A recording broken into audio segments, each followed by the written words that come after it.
everyone, it's Brett here, Line Art 84. Sorry about the height of the video camera.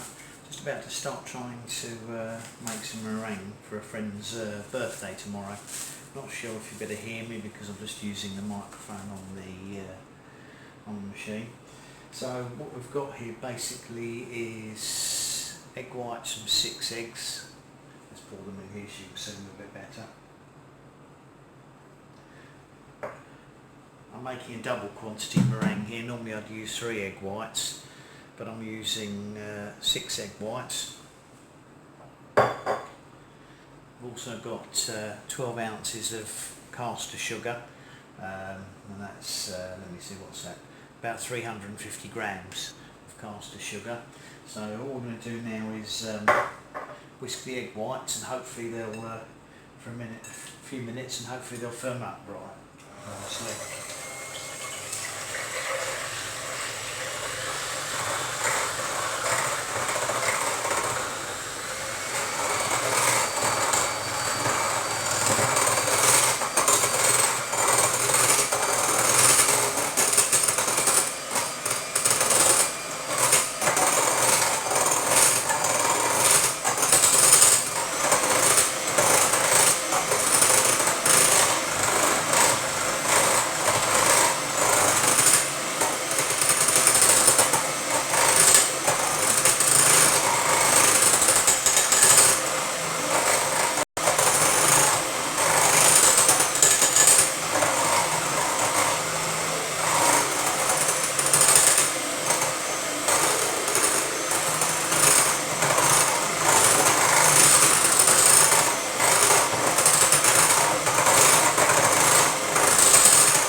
Now these were fresh egg whites. It is important to use fresh egg whites when you're doing meringues, and also it's best to have them at room temperature, but the fresher they are the better they whip up.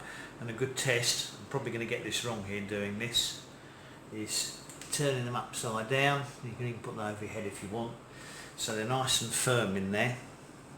As you can see, you can turn the bowl upside down, nothing falls out. That means I've got them to the right texture and consistency.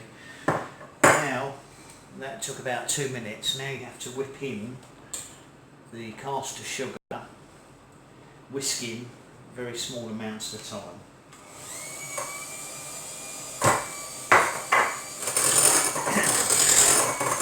Take your time putting this caster sugar in. Put some in about every 20 seconds because it needs to start dissolving in the egg whites.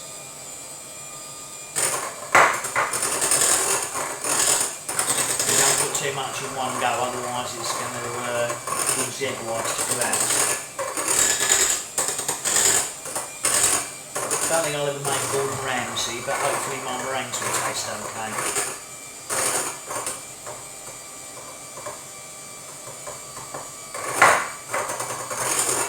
Just keep adding the caster sugar a couple of dessert spoonfuls at a time.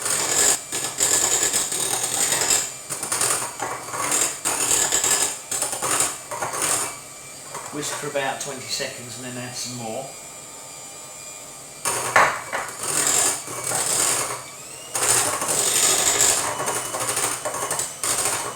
I'm whisking on medium speed to save the noise, but it doesn't really matter what speed you whisk at, fast is okay.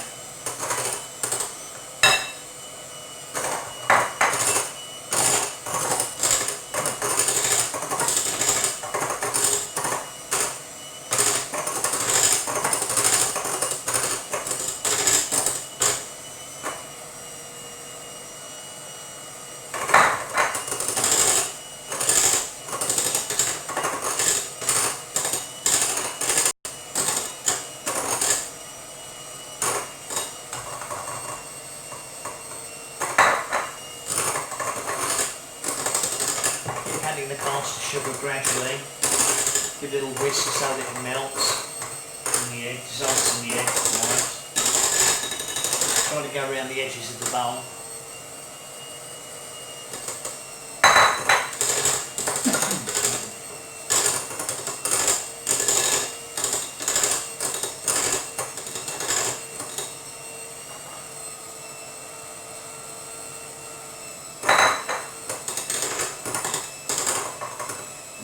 You can feel the egg whites firming up now as the sugar nearly all gets dissolved.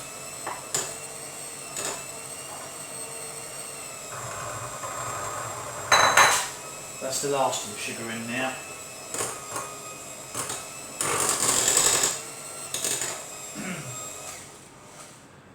Now I'm just going to add 1 teaspoonful of vanilla essence. This isn't necessary. Some people like to use it, some don't, and some use vinegar as well.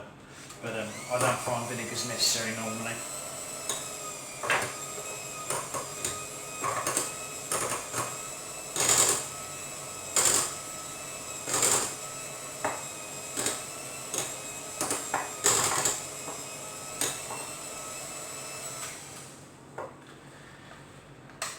You don't want to beat the eggs for too long because they can completely collapse.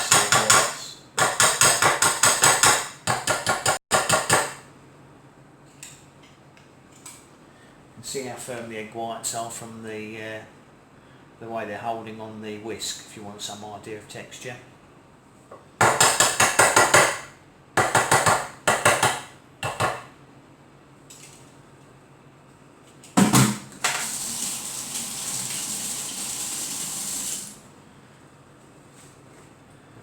Right, I'm just going to pause this for a second while I relocate the camera. Okay, show you what I'm going to do now. I've taken just a flat baking tray and put some greaseproof paper on it, and I've marked it with roughly, probably can't see very well, I've marked it with about an 8-inch circle, about 20 centimetres roughly. So what I'm going to do, using a clean spoon, and it is important that you have a clean spoon. If you have any moisture on the spoon, it's going to cause the egg whites to collapse.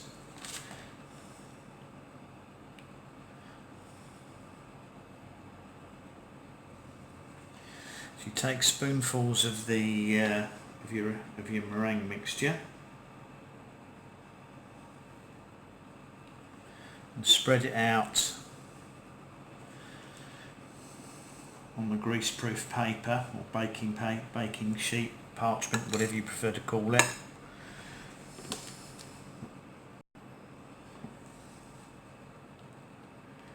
You spread it out roughly in an 8-inch circle.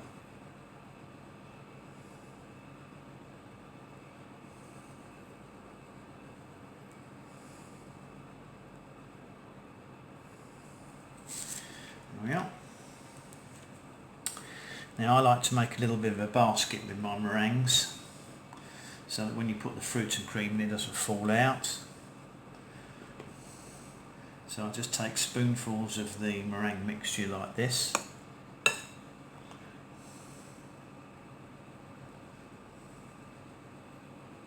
And spoon them round the outside of your circle. Doesn't matter what size you do the blobs. I'm doing 5 on this one, should be enough. This will swell up in the oven anyway.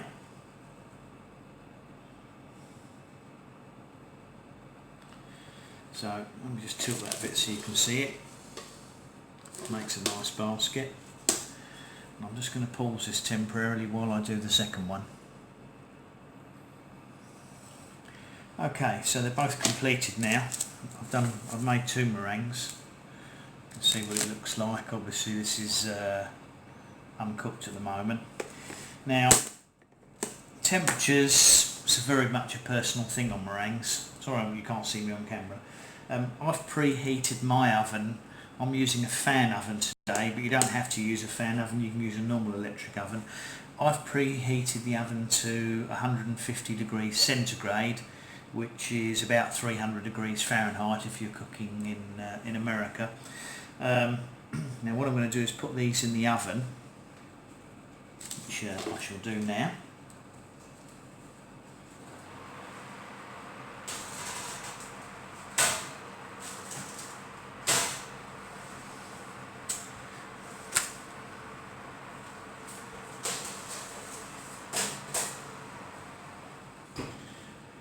Now that initial burst of heat helps the meringues start rising. Whoops, try not to tilt this over. That helps the meringues start to rise straight away. But the second I put them in, I turn the oven down.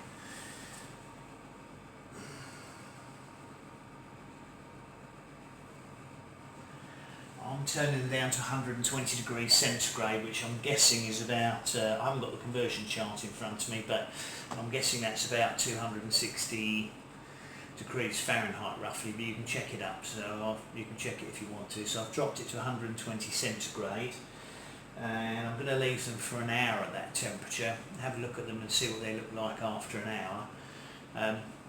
A lot of people like to cook meringues at a much hotter temperature, 140, 150 degrees, but I tend to find they can get a little bit brown on top, and sometimes if they get burnt they go soggy. So I prefer my meringues to cook for much longer at a lower temperature, so I'll probably put them in for, I'll probably leave them for an hour, come and have another look, and if they're looking okay, then I'll probably give them another half an hour to an hour. And you can even turn the temperature down after an hour or so, down to 100 degrees centigrade if you want, and they'll carry on drying out. Then I normally leave them in the oven overnight. What you shouldn't do is open the oven door to look at the meringues if possible, because the temperature change can cause them to crack.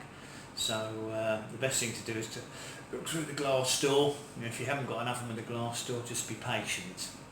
But in any case, that's my meringue video. I'm sorry I'm not Gordon Ramsay, but I just thought I'd show my efforts to make a meringue, and we'll have a look in a later video to see how they look. Thanks for watching, and I'll catch you all later.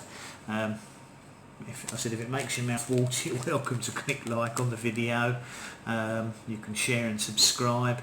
I don't think I'll be doing a cooking channel somehow, but hopefully this will taste okay and look okay for my friend's birthday tomorrow. And by all means hit the bell if you want to see future notifications to see if we all get food poisoning. Thanks for watching. Brett out, Lionheart 84.